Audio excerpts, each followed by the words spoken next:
Saudações, Vigia das Pessoas! Estamos aqui com a série Classe VIP. A série Classe VIP tem por objetivo estudar a lição da escola sabatina. A lição da escola sabatina, ela é chamada, é a mesma lição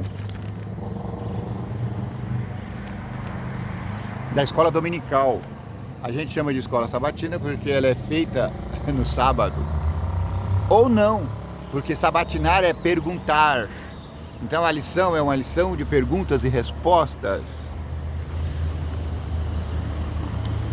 E essa série VIP, ela tem por objetivo estudar todas essas lições com você, apresentar para você o pensamento do autor.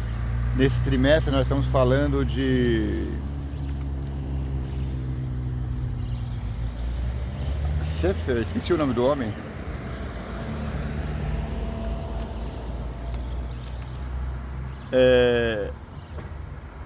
Thomas R. Schaeffer. O cara é PhD, professor, o cara é o cara. Então a gente discute aqui e apresenta. Esses temas são estudados toda semana nas igrejas adventistas do sétimo dia. E cada trimestre nós temos um tema diferente. Por que eu fiz essa classe VIP? Porque ela é para complementar os estudos e leituras da Bíblia. Então nós já fizemos aqui a Marcos, Lucas, estamos terminando João, depois vamos fazer Mateus. E aí depois nós vamos continuando com os temas, entendeu? Esse é o objetivo. Se você não tem ainda uma lição da escola sabatina, é só você clicar aí na internet, CPB, Casa Publicadora Brasileira, e você terá acesso à lição. Se você quiser ganhar uma lição daqui, ó, não para esse ano, porque agora não dá mais tempo, mas para o ano que vem, coloca aí, eu quero, e a gente vai fazer ela chegar até você. Se você morar aqui perto da minha casa, eu levarei pessoalmente.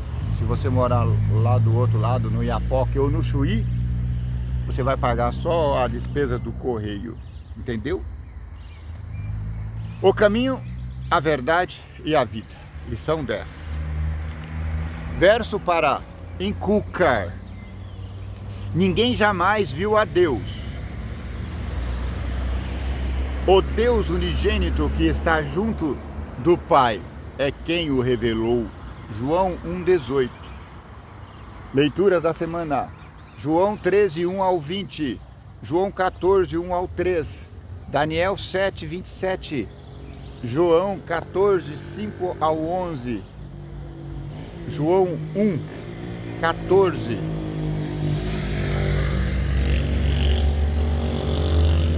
Colossenses 1, 16 e 17. O Evangelho de João está dividido em 4 seções principais.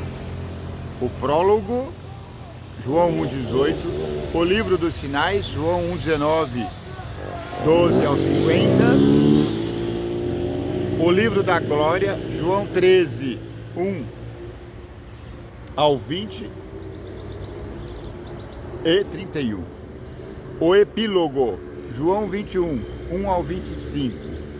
Até agora, nosso estudo se concentrou especialmente no prólogo e no livro dos sinais, que apresentam quem é Jesus por meio de seus milagres, que João chama de sinais. Diálogos e ensino. Daqui em diante, nós vamos examinar especialmente a terceira seção de João, o livro da glória. Lembre-se, os outros livros as nossas edições do 1 ao 9 já estão aí na internet, aqui mesmo.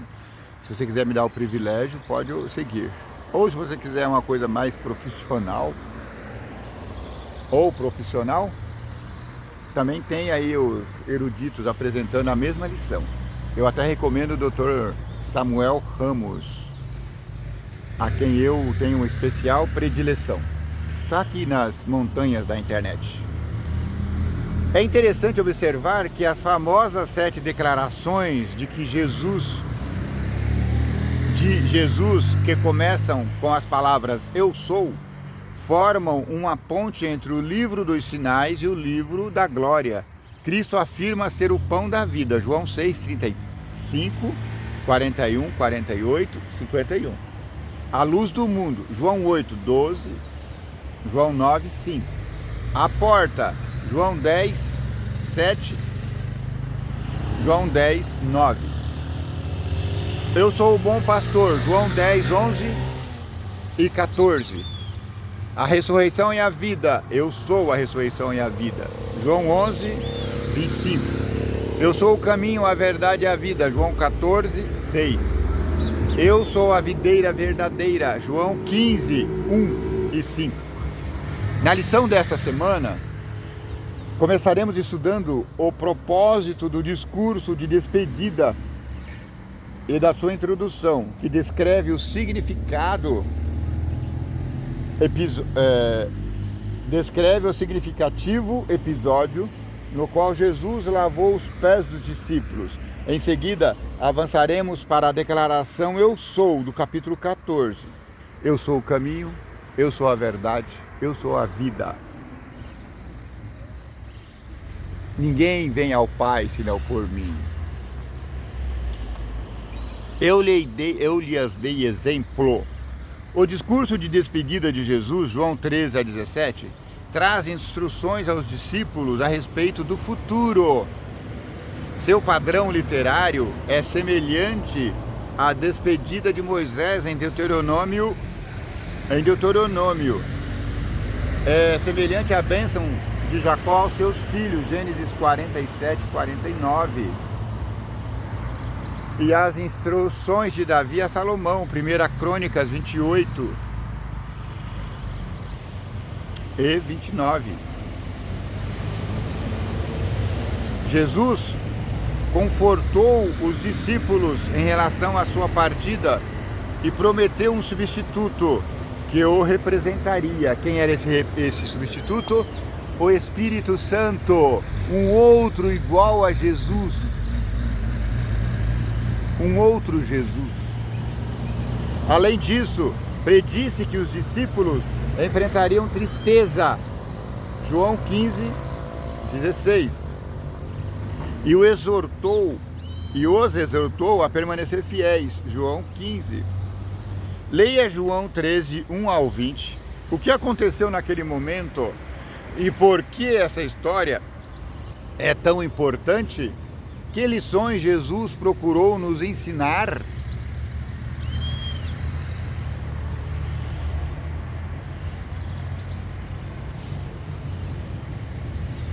Os discípulos estavam prestes a participar da ceia. E eles tinham conseguido um cenáculo numa casa muito luxuosa.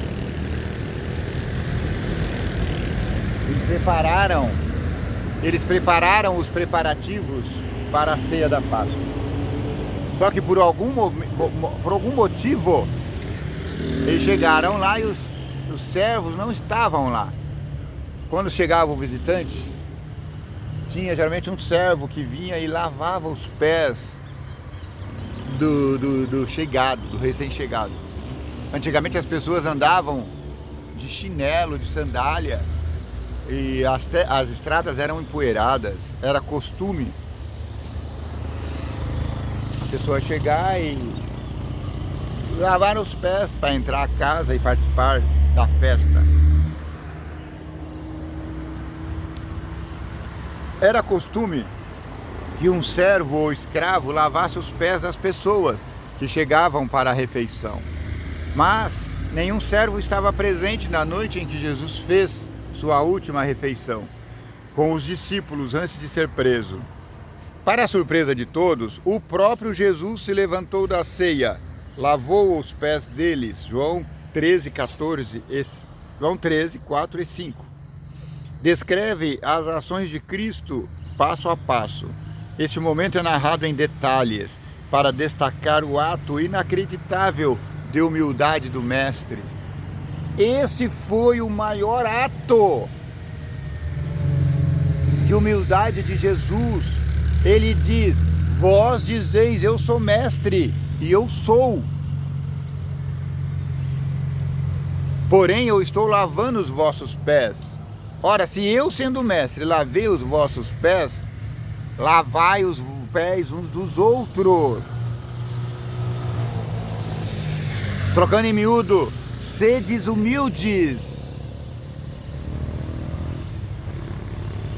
Não viva como se você tivesse um rei na barriga. Em João 13, 8 a 11, vemos o sentimento de perturbação dos discípulos diante das ações de Jesus. Ele sabe que era errado. Ele sabe que não estava certo isso. Ficaram com vergonha.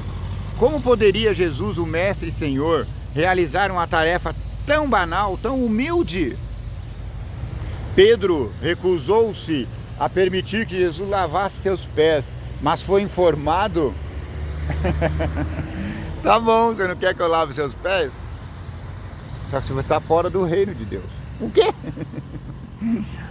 Pedro falou, levou um susto, falou: não quero que o senhor lave meus pés, por favor, lave-me o corpo todo. Aí Jesus falou: não.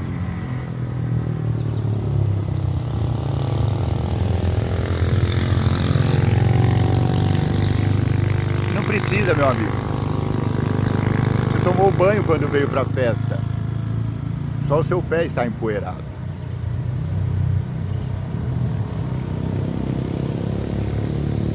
A caminhada cristã, ela deixa poeira em nossos pés. Quando você foi batizado, você tomou banho, corpo inteiro. Mas anoitece dia, amanhece dia, e nós pecamos. Esses pecadinhos que às vezes a gente quer espantar da gente, mas gruda na gente, quase impossível. Então Jesus fala: lavai os pés uns dos outros. Nossa igreja tem o ritual do lava-pés. Sempre que vamos participar de uma Santa Ceia, tem o lava-pés. E esse lava-pés é simbólico. Nós temos que nos colocar na posição de servo e observar aquele que estamos lavando os pés como se fosse o próprio Cristo. Jesus não disse que quando vocês fizerem alguma coisa a esses meus pequeninos, a mim fizeste? Então nós temos o costume na nossa igreja de fazer essa cerimônia do lava-pés. É um símbolo de humildade, de regeneração, de perdão. Então a gente vai para a Santa Ceia e cantamos hinos e pedimos perdão um para outro. É muito bonito. A Santa Ceia, o lava-pés, ela tem o objetivo de dizer para Deus: nós queremos estar ligados sempre com o Senhor o tempo todo. O significado da ação de Jesus está relacionado a quem Ele é. Em João 13, Cristo afirma ser o Mestre e Senhor. Era assim que os discípulos o chamavam. E Ele confirma essa realidade. Tais títulos expressam autoridade. Esse título é de poder, expressa um poder. No entanto, Jesus ensina que poder e autoridade devem ser usados para o serviço e não para o engrandecimento próprio. Seguindo o exemplo de Jesus, realizamos os lava-pés como um serviço preparatório para a ceia do Senhor. E por seu significado, esse serviço também é chamado de ordenança da humildade. O que o lava-pés nos ensina sobre seguir Jesus e servir ao próximo humildemente? É isso. A cerimônia do lava-pés, ela é um símbolo de humildade. Eu acho que nenhuma igreja faz. Parece que a igreja católica faz uma vez por... É verdade. A igreja católica faz uma vez por ano. Mas os irmãos não lavam os pés uns dos outros. O padre vai lá e lava o pé de um ou dois, é isso? Como símbolo. Como símbolo de humildade. É como símbolo de... O rapaz passou todo festivo aqui, não sei se ele estava falando comigo ou com outro senhorzinho que passou aqui.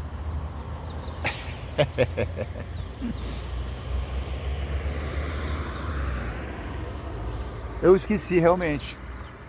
Eu fui católico a minha juventude toda.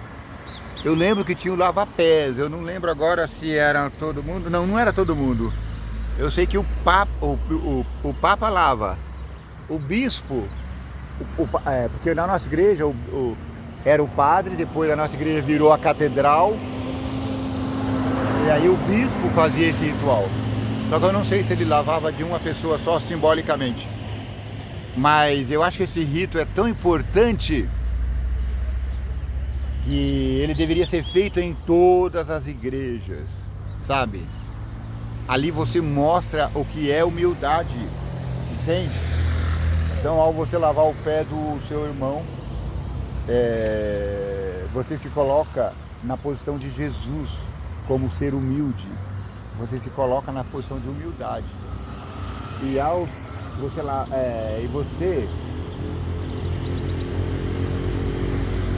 e ao mesmo tempo você olha para o seu irmão e o vê na posição de Jesus, entende? É humildade extrema. Quando eu lavo o pé dos meus irmãos, eu imagino que ele seja o Cristo, entende como é que é? Você está entendendo? Entendeu? Vai. Desculpa, certamente voltarei. Leia João 14, 1 a 3. Em que contexto Jesus disse essas palavras? Jesus disse que iria embora. Isso despertou em Pedro uma pergunta sobre para onde ele estava indo. João 13, 33 e 36. Os discípulos não entenderam que Jesus estava falando sobre sua morte, ressurreição e ascensão. Pedro disse que estava pronto para dar a vida por ele. João 13, 37. Foi então que Jesus predisse que Pedro negaria. João 13, 38. Nesse contexto, Jesus disse aos discípulos que não permitissem que seu coração ficasse angustiado. João 14, 1. O verbo angustiar é traduzido da palavra grega tarasso, que significa agitar-se, perturbar-se, desestabilizar-se ou ficar confuso. Não se desestabilize-se. Não se angustie. Não é de surpreender que os discípulos estivessem confusos com essas palavras. No entanto, contrariando o medo dos discípulos, Cristo falou sobre a casa do Pai, onde há muitos quartos, não mansões, mas quartos, como em uma estalagem. Ele estava indo a essa casa a fim de preparar um lugar para eles. As palavras de Jesus apontavam para um futuro além da angústia que estaria presente na cruz, levando-nos até o tempo em que ele retornará para redimir o seu povo, nós, eu e você. Ele vislumbrava o momento em que toda a tragédia ocasionada pelo pecado terminará. Leia lá Daniel 7, 27. Jesus disse: virei outra vez. João 14, 3. Essa é claramente uma promessa a respeito da segunda vinda de Jesus. A segunda vinda de Jesus não é a história da carochinha. Qual é a base para confiar nessa promessa? Muitos diriam que é o cumprimento das profecias. É, as profecias. Isso é verdade.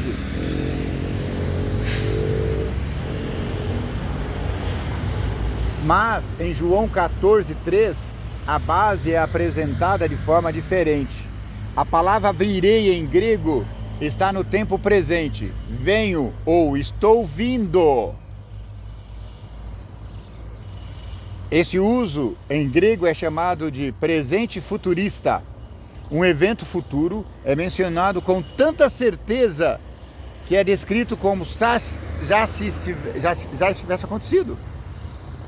Estou vindo, ele já está vindo.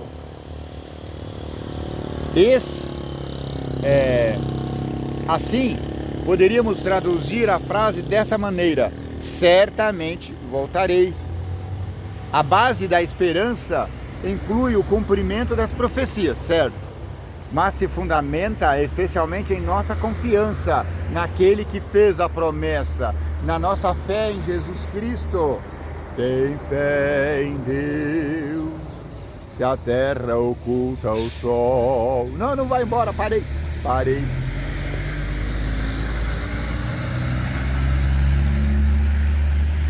Jesus Cristo disse que retornará para o seu povo. Podemos confiar na promessa por causa daquele que fez a promessa. O que a cruz ensina sobre a certeza da volta de Cristo? Sem a segunda vinda, qual seria a relevância da morte de Jesus para a nossa vida? Nenhuma. Porque a cruz, ela exemplifica o amor de Deus para conosco.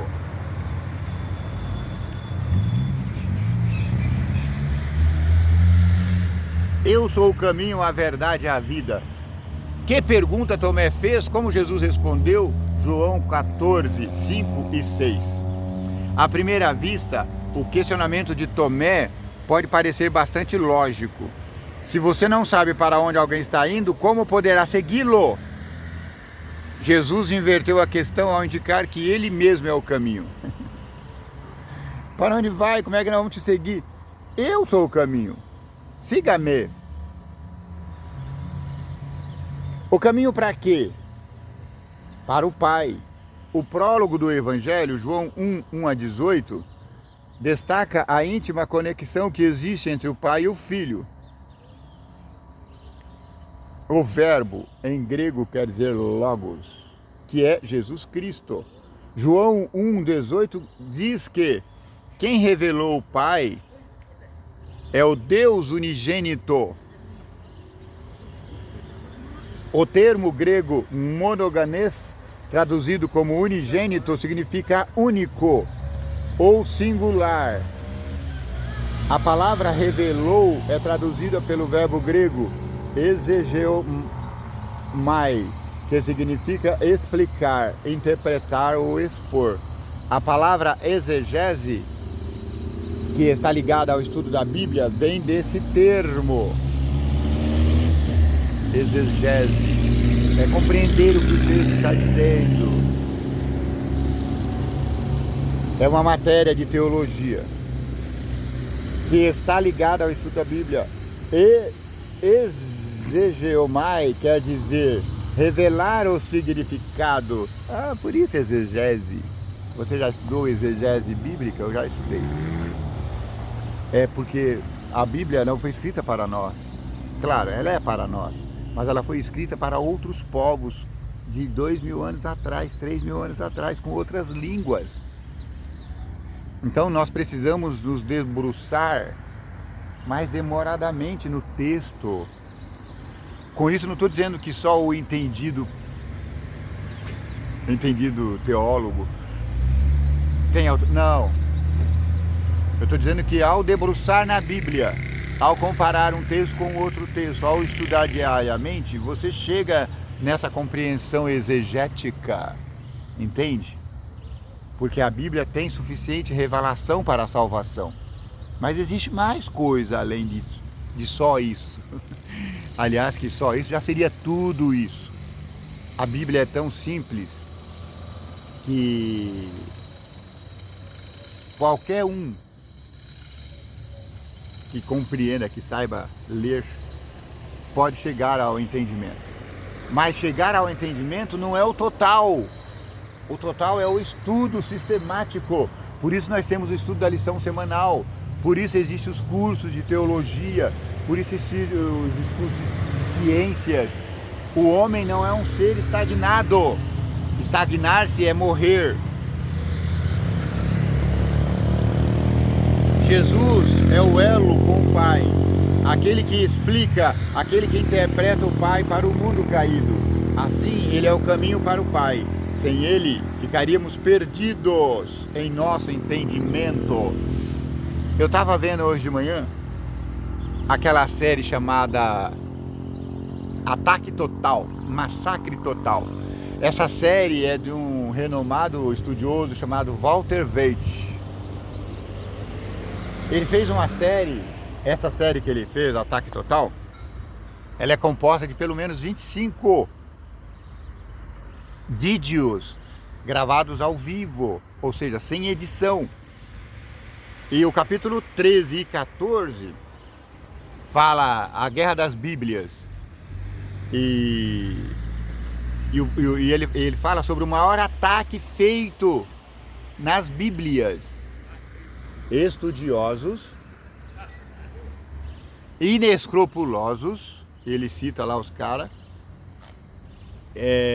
fizeram mudanças sorrateiras na Bíblia, de modo que a divindade de Jesus ficou prejudicada.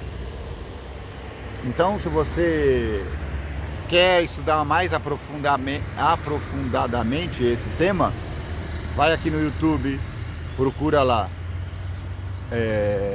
Tem um canal chamado Terceiro Anjo, lá está toda essa série, tá bom? Aí você assiste o capítulo 13 e 14, que fala especificamente da Bíblia, como a palavra de Deus, e como que os modernos estão deturpando a Bíblia. Cuidado, entendimento é sempre bom. Leia João 14, 7 a 11, como Jesus esclareceu o mal entendido de Felipe. Felipe pediu para ver o Pai. Senhor, mostra-nos o Pai.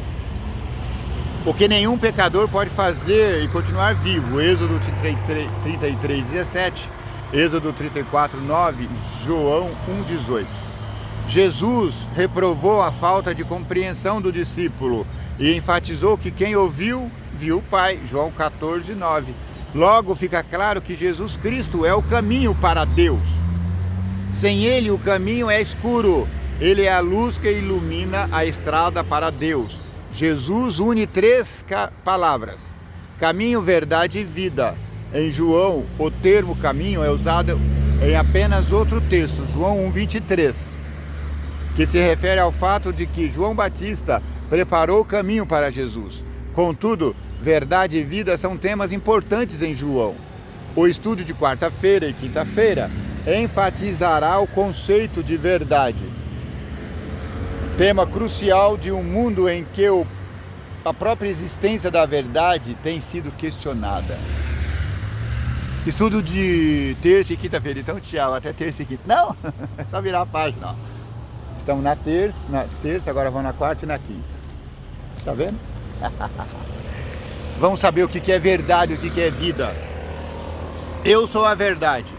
Como João liga o conceito de verdade diretamente a Jesus? João 1,14, João 17, João 1,14 e 17, João 8,32, João 14,6, João 15, 26. Repetidas vezes em João, a verdade é ligada a Jesus, ao Pai e ao Espírito Santo.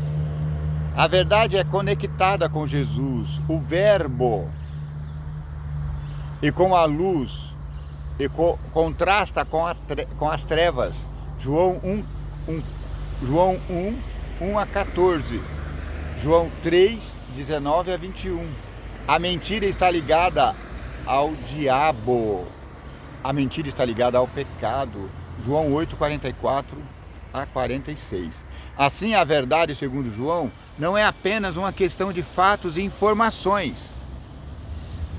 Ela inclui, acima de tudo, o aspecto moral da fidelidade de Deus. o aspecto da sua vontade. Teorias filosóficas ou composições literais, embora brilhantes, não podem satisfazer o coração. As afirmações e descobrimentos humanos não têm valor. Que a palavra de Deus fale ao povo. Aqueles que ouviram somente tradições, teorias e máximas humanas, até agora ouçam a voz daquele cuja palavra pode renovar a alma para a vida. Essa é uma citação de Ellen White, Casa Publicadora Brasileira. Ela fala sobre as parábolas de Jesus. Livro editado em 2022, na página 40. Jesus é a verdade. Pense no que isso significa. Jesus é o Logos, a palavra ou verbo, que estava com Deus desde o princípio e que é o Criador de todas as coisas. João 1:1-3. Ele é um com o Pai, desde a eternidade passada até a eternidade futura. Possui todas as características do Pai e, portanto, também é o Eu Sou. O ser de Cristo não está sujeito a ninguém nem a nada. Nada do que há no universo, incluindo o conhecimento, existe à parte de Deus, à parte de Cristo. Por isso, tudo que foi criado e existe deve a existência somente a Cristo. Colossenses 1:16 e 17. Jesus não é simplesmente a personificação da verdade. Ele é a personificação da verdade. Ele é a verdade. A verdade não é simplesmente um conceito ou uma ideia. A verdade é uma pessoa. A verdade é a pessoa de Jesus. A verdade, Jesus Cristo, pode ser comparada ao sol, que ilumina, que alumia a nossa manhã. Tá vendo o sol nascendo ali atrás daqueles prédios ali?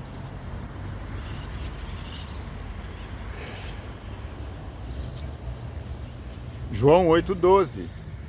O que C.S. Lewis afirmou sobre o cristianismo é verdade. É verdadeiro também a respeito de Jesus. Ele disse, C.S. Lewis: creio no cristianismo assim como creio que o sol nasceu. Não apenas porque eu vejo, mas porque por meio dele eu vejo tudo mais. O Peso da Glória, Rio de Janeiro, Tomás Nelson, Brasil, 2017, página 138. Por meio de Jesus, a verdade, podemos interpretar corretamente o mundo ao nosso redor. Por isso é importante você estudar a sua Bíblia e reconhecer o que ela diz de Jesus. Por isso essa série Ataque Total do pastor Walter Veit é importante. Vai fazer você olhar com mais cuidado as versões que você usa, que você utiliza. A Escritura também é a verdade. No Evangelho de João, as Escrituras desempenham um papel importante ao nos falar sobre aquele que é o caminho, a verdade e a vida. Nos 4 Evangelhos, assim como em toda a Bíblia, as Escrituras desempenham um papel fundamental na revelação da verdade. Isso é especialmente verdadeiro quando se trata de nos ensinar quem é Jesus e o que ele veio fazer neste mundo. Leia João 5:38-40. O que Jesus disse sobre as Escrituras? Jesus e seus discípulos apontaram inúmeras vezes as Escrituras para validá-lo como Messias. Cristo disse: porque se vocês de fato crescem em Moisés, também creriam em mim, pois ele, Moisés, escreveu a meu respeito. Se, porém, não creem nos escritos dele, como crerão nas minhas palavras? João 5:46-47. Após a ressurreição, ao revelar o significado de seu ministério, Jesus primeiro apontou as Escrituras. Por que isso é muito importante, é tão importante? Lucas 24:27. Ao citar o livro de Êxodo, Cristo perguntou: vocês nunca leram o que Deus disse a vocês? Mateus 22:31 e 32. Zacarias se referiu ao que Deus havia prometido desde a antiguidade por boca de seus santos profetas. Lucas 1:70. Em seu sermão no dia do Pentecostes, Pedro disse: era necessário que se cumprisse as escrituras que o Espírito Santo predisse pela boca de Davi. A Bíblia não é um livro didático de ciências. Ela não explica como dividir o átomo ou como realizar uma cirurgia no cérebro. Contudo, faz algo muito mais significativo. Ela apresenta o sentido do universo. A Bíblia nos apresenta, através de Jesus, o sentido da vida. A Bíblia é a chave que abre a porta. A Bíblia é a luz que nos permite enxergar. Sem ela, estaríamos no escuro, sem uma compreensão exata da existência de Deus, seu papel no universo, da nossa origem, do significado da vida e do futuro e de tudo que existe. A Bíblia, ela testifica que Deus é real. Ela dá testemunho de Jesus Cristo, assim como a natureza, o sol que nasce toda manhã. Quais verdades bíblicas a ciência, mesmo em tese, nunca será capaz de nos ensinar? A ciência nunca poderá nos ensinar que a fé é real, é um dom de Deus. Ela nunca poderá nos ensinar como um livro milenar pode converter pessoas. Porque se você pega obras famosas, vamos pegar um autor, o que eu mais gosto, Machado de Assis. Vamos pegar obras como essa. Bom dia, cavalheiro. Vá com Deus. Coloca lá na cadeia para os presidiários lerem. Eles vão ficar muito intelectuais. Agora pega a Bíblia. Joga na mão deles.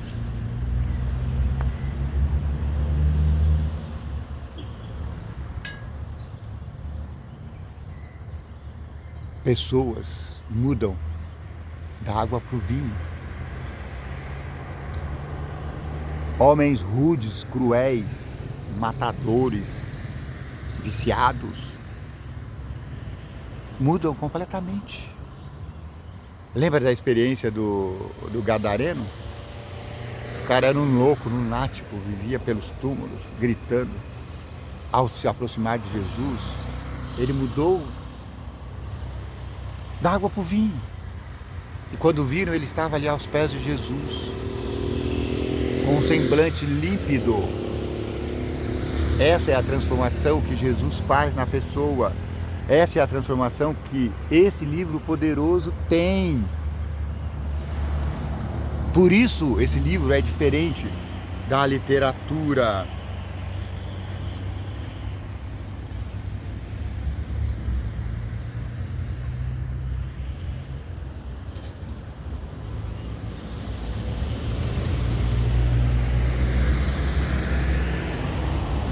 Jesus e seus discípulos, leia João, até me perdi aqui, leia João 5, 38 e 40, o que Jesus disse sobre a Escritura. Jesus e seus discípulos apontaram inúmeras vezes as Escrituras para validá-la como o Messias, Cristo, porque se vocês de fato crescem em Moisés, também creriam em mim. Ao citar o livro de Êxodo, Cristo perguntou: vocês nunca leram o que Deus disse a vocês?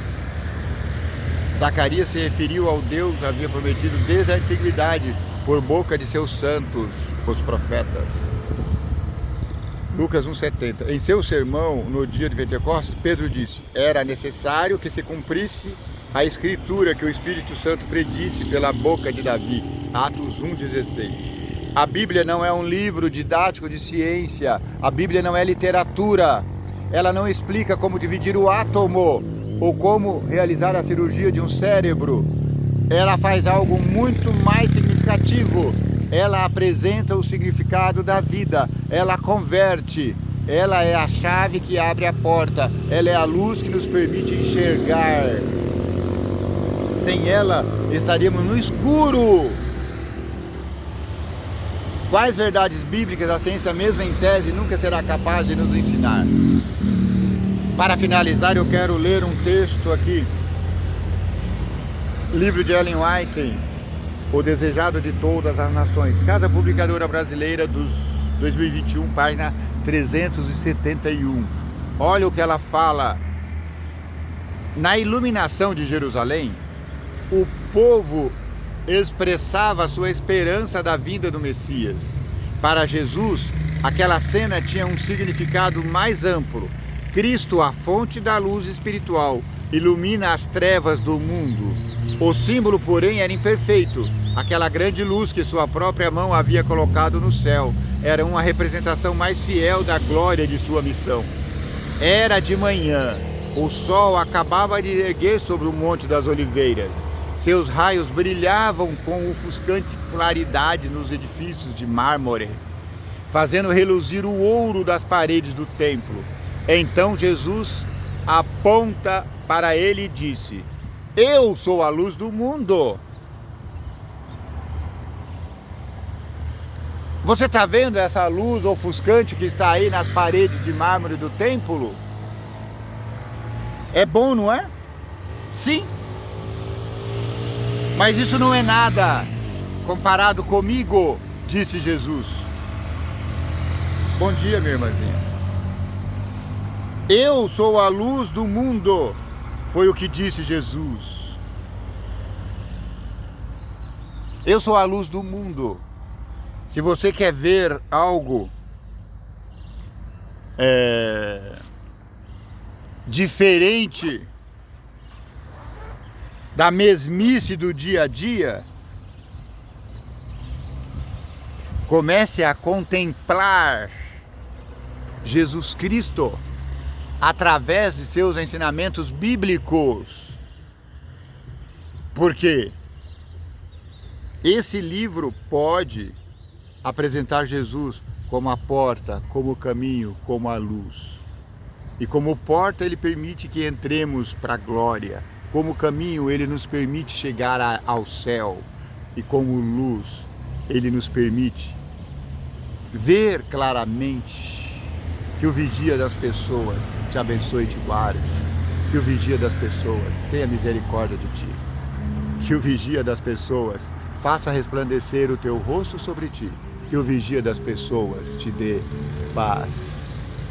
Amém.